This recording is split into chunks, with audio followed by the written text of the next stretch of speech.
Assalamu alaikum, Dar es Salaam, Tanzania. Mambo vipi?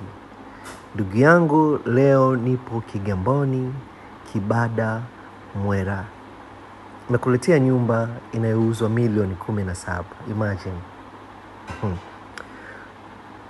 Napenda kuambia baadhi ya marafiki zangu kwamba wengi wetu tunaamini kwamba mafanikio ni kupata vitu kwa ukubwa. Labda kama umepata nyumba, upate nyumba kubwa. Kama umepata gari, upate gari kubwa. Lakini mimi napenda kusema kwamba mafanikio mara nyingine hata ukipata kitu kwa udogo, lakini kikawa na nafuu na wewe, basi ni mafanikio.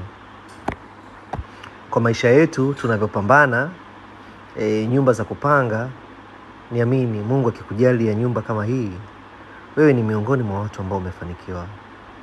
Yes, ni nyumba ya chumba kimoja ambacho ni master, sebule, jiko, lakini pana eneo kubwa ambalo pia unaweza kujenga nyumba kama hii. Karibu tajiri.